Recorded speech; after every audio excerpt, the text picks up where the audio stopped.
are going well.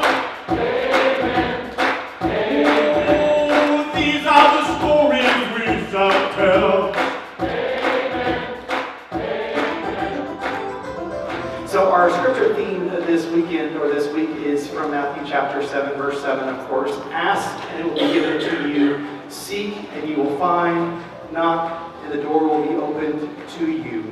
And we chose this passage of scripture as our touchstone because we knew coming into our time together and coming out of the special session of the General Conference and where we are as a denomination, that there was going to be lots and lots of questions. In fact, we looked at this as a conference logo for our time together because there are lots of questions, and a lot of them are the who, what, where, when, why, how, all those questions, and all the uncertainty that we're facing together as a denomination in the United Methodist Church.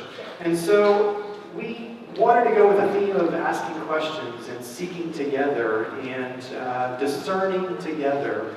And so we ended up pushing on that a little bit and asking ourselves the question, are there bigger questions? Are there more powerful questions than just the who, what, when, why, how questions?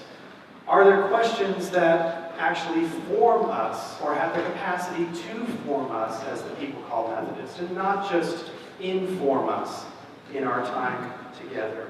So the first question that I want to draw us to is from Bishop Job's book, and it's actually the third question of his 3 simple questions. And it asks the question, who are we together? As the New Mexico Conference, who are we together? And 2 years ago, those of you might remember this, that I asked the question, well, who is this we that we are talking about? Is this a we that we're talking about? Or is this a he we, or a bishop we, or a they we, or a she we, or somebody else? When we speak of us as an annual conference, who are we together? I know that ministry is challenging. I know that it's hard. You will never hear me not say it is hard to be the church right now.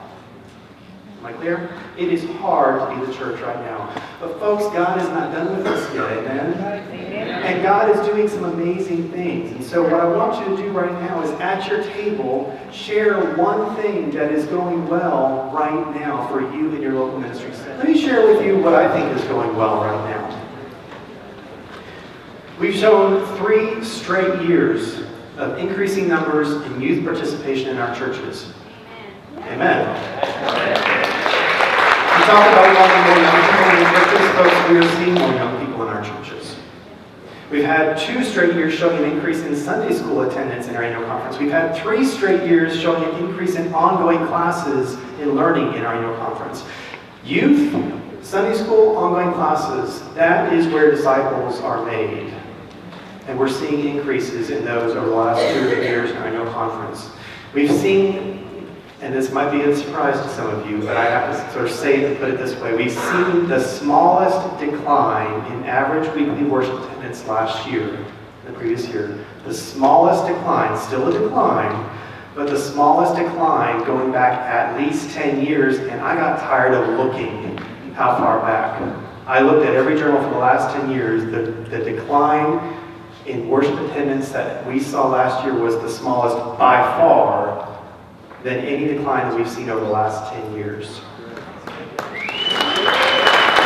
That's who we are. That's who you are. That's who we are. 44% of our congregations showed an increase in worship attendance over the previous year. If you look back over the last 3 years, a third of our congregations are actually stable or growing over the last 3 years. We've had the strongest payout of our tithe in the last 3 years since we moved to the tithe. We've had the greatest increase of support for our annual conference budget that we've had in 8 years. Our stabilization fund is the healthiest it's been in the longest time any of us can ever remember. And our budget is 43% smaller than it was 10 years ago. This is who we are as an annual conference. We're living within our means and we're getting it done.